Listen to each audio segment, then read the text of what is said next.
할렐루야. 새벽 기도에 나오신 모든 분들 주님의 이름으로 환영합니다. 우리 이 시간에 찬송가 19장 찬송하시고 이어서 시편 113편 1절로 9절까지의 말씀 함께 보도록 하겠습니다. 찬양하겠습니다.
제 113편.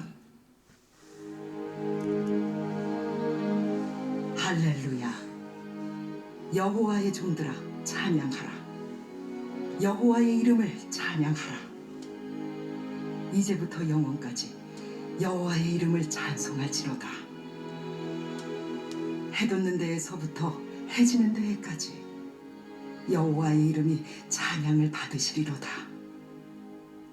여호와는 모든 나라보다 높으시며 그의 영광은 하늘보다 높으시도다. 여호와 우리 하나님과 같은 이가 누구리요?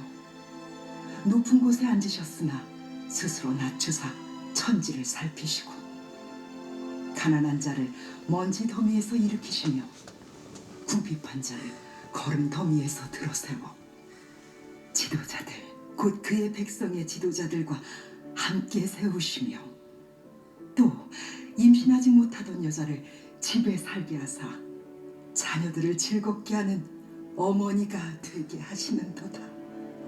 할렐루야.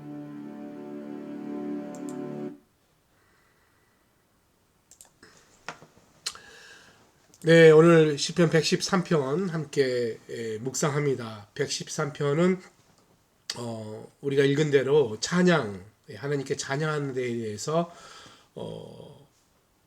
높이 송축하는 그런 시입니다. 특별히 그 유대인들은 6월절이 시작할 때 첫날, 그러니까 113편에서 118편까지를 사용을 하는데 113편은 첫날 또는 만찬 전에 사용하는 귀한 또 시이기도 합니다. 아까 봤죠? 3절에 해지는 데부터 해 돋는 데부터 해지는 데까지, 우리도 늘 해 뜨는 데부터 이렇게 찬송하지 않습니까? 어쨌든 간에 이 시는 찬양의 중요성을 강조하고 있다는 거죠. 그러니까 오늘 주제는 하나입니다. 찬양의 중요성. 찬양하다라는 이 말, 바라크라는 그 할렐이라는 단어를 사용하고 있는데요. 보통 이 할렐, 바라크라는 단어는 축복으로 알고 있습니다만, 인간이 하나님을 축복할 수 없기 때문에 우리가 하나님을 축복하는 것이 아니라 우리는 하나님을 찬양하는 것이죠. 송축하는 것입니다. 그래서 여호와의 종들이 여호와를 찬양한다, 이렇게 할렐루야를 외치고 있다는 것이죠. 제사장, 레위인들 물론 찬양합니다. 그러나 그들뿐만이 아니라 하나님의 말씀에 속한 자들, 하나님의 명령에 순종하는 모든 사람들이 하나님과 언약을 맺었지 않습니까? 그렇기 때문에 하나님과 언약을 맺고 하나님으로 세움을 받았기 때문에 하나님의 권위에 복종하는 마음으로 여호와를 찬양해야 된다. 1절에 그렇게 이야기하고 있다는 것이죠. 그러면서 1절 하반절에 보시면 찬양의 대상을 여호와의 이름으로 언급하고 있다는 거예요. 여러분, 이름은 참 중요합니다. 특별히 고대 근동에서는 이 이름이 굉장히 중요했습니다. 왜냐하면 그 이름은 그 사람의 본성과 특성을 반영하고요, 개념적으로는 그 사람의 본질과 일치했기 때문입니다.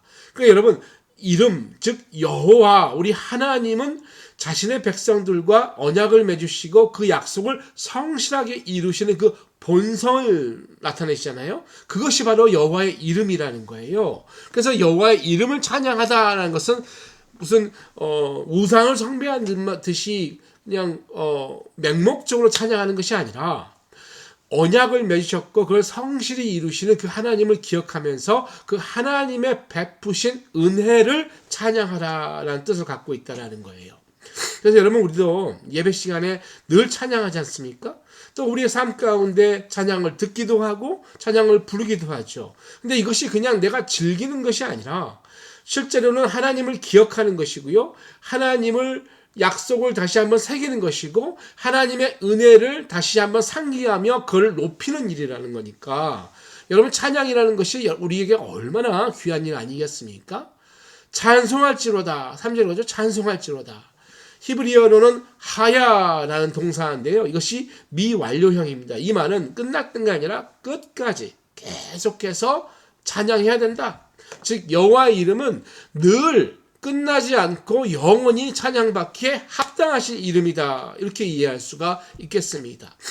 그러면서 하나님을 찬양하고 늘 하나님을 찬양해야 된다라고 이야기하면서 3절에 해 돋는 곳에서부터 해 지는 데까지. 여러분, 해가 뜨는 곳은 동쪽이고요, 해가 지는 곳은 서쪽이겠죠. 근데 여러분, 지구를 생각해 봅시다. 지구 전체에 해 돋는 곳에서 해 지는 곳에 그 사이에 지구가 있으니까 이 말은 온 세상, 온 지구가, 온 인류가 다 하나님을 찬양해야 된다는 뜻 아니겠습니까? 찬양을 받으시리로다. 예.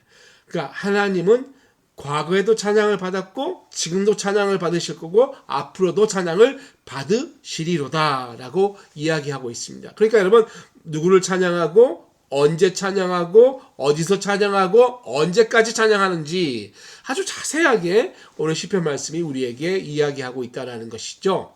그래서 여러분, 우리가 하나님을 찬양하는 것은 너무나 중요합니다. 말씀드린 대로 언제나 어디서나 늘 하나님을 찬양해야 되는 것 기억하실 수 있기를 바랍니다.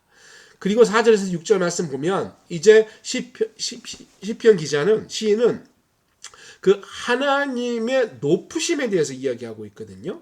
그러니까 전에는 언제 어디서 하나님을 찬양해야 된다 이야기했다면 이제는 하나님이 높으시기 때문에, 모든 나라보다 높으시기 때문에, 모든 왕들보다 더 높으시기 때문에 하나님을 찬양해야 된다라고 이야기합니다. 그러면서 하나님의 영광은 하늘보다 높다라고 이야기하는 것이죠. 여러분, 하나님의 영광이 우리가 발붙이고 사는 이 땅에 국한된 것이라면 그것이 정말 영광일까요? 그렇죠? 우리보다 더 위에 있는 그 하늘보다, 그 우주보다 더 넓고 높다라고 이야기하고 있다는 것이죠. 그러니까 여러분, 하나님의 영광이 하늘보다 높다는 것은 하늘도 하나님의 영광을 감당할 수 없다. 영광이 충만하시고 영광이 풍성하시다라고 이야기하고 있습니다. 그러면서 5절에 이렇게 이야기해요. 여호와 우리 하나님과 같은 이가 누구리요? 그러니까 이게 쉽게 말하면 여러분, 누가 여호와 우리 하나님과 같습니까? 이런 말 아니겠어요? 여호와는 그 누구와도 비교 불가한 특별하신 분이다. 영광이 하늘도 감당할 수 없을 만큼 무한히 크신 우리 하나님이시다.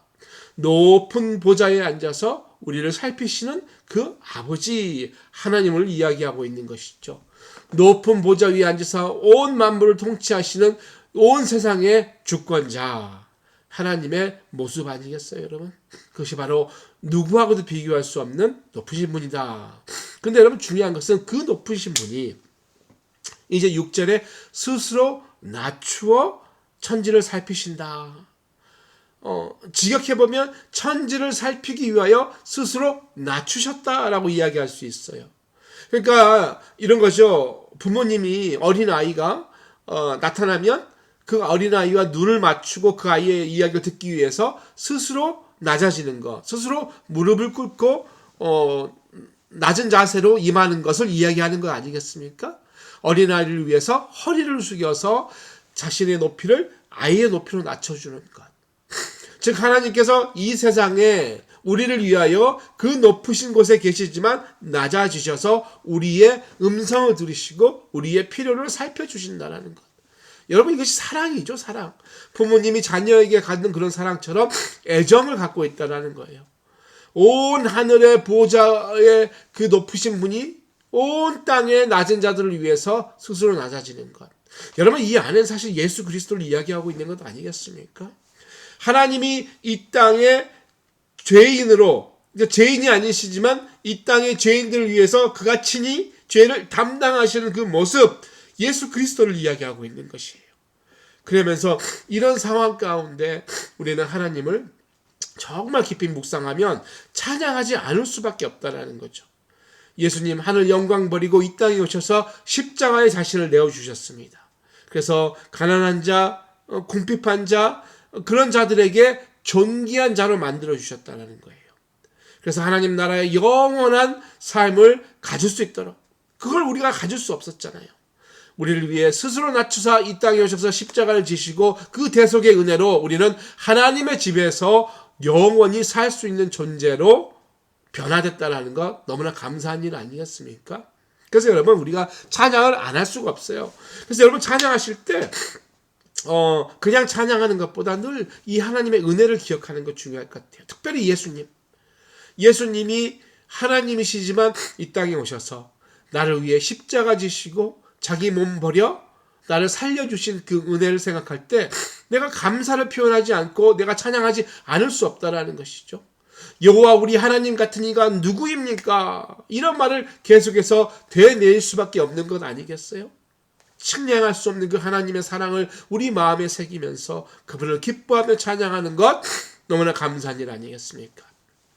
마무리하는데요. 여러분 오늘 하루도 이 부분 생각했으면 좋겠습니다. 찬양하지요. 우리 늘 찬양하고 찬양 듣는데요. 그냥 흥얼거리는 찬양만 중요한 게 아니라 오늘은 한번 생각하는 거예요. 찬양하기 전에 내가 누구를 찬양하는가? 왜 찬양하는가? 무엇이 나를 찬양하게 만드는가? 한번 묵상해 보는 거예요.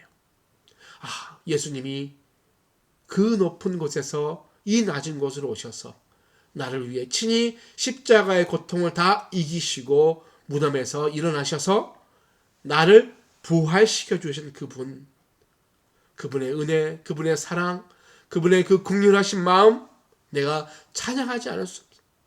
여호와 우리 하나님 같은 이가 누굽니까? 라고 고백하면서 그런 찬양의 하루를 보내보시면 어떨까요? 그럼 여러분 어떤 일이 있든지 간에 어떤 어려움이 있든지 간에 오늘 하루 하나님 앞에 만족하실 수 있을 거라고 생각합니다. 그런 하루를 위해서 입술의 찬양, 마음의 찬양, 우리 영혼의 찬양을 다 드리는 우리 모두 되시기를 주님의 이름으로 축복합니다. 기도하겠습니다. 아버지 하나님 감사합니다. 오늘 시편 113편의 말씀을 묵상하면서 우리 모습을 돌아보는 시간 갖게 하심에 감사드립니다. 113편의 말씀을 통해 우리로 하여금 주님의 이름을 찬양해야 함을 깨닫게 해주시니 감사합니다. 해 돋는 데부터 해 지는 데까지 이제부터 영원까지 찬양받기에 합당하신 주님의 이름을 우리가 마음 다해 높이게 하여 주옵소서. 또한 우리가 주님을 찬양함이 상황에 따라 흔들리지 않게 하시고 측량할 수 없는 은혜로 우리를 인도해 주신 주님의 은혜를 기억하면서 어떠한 형편 속에서도 주의 이름을 영화롭게 하는 저희 되도록 은혜에 더하여 주옵소서. 주님, 우리도 주님 본받아 낮은 자리로 향해 나가는 겸손한 자 되게 하시고 도움이 필요한 이웃을 돌보고 품는 주님의 은총을 마음에 새기는 삶 갖게 하여 주옵소서. 우리 행실을 통해 다른 사람들이 여호와 같은 이가 누구입니까? 라고 고백할 수 있도록 우리를 충만케 하여 주시고 사용하여 주옵소서. 언제나 찬양받기에 합당하신 예수 그리스도 이름으로 기도합니다. 아멘.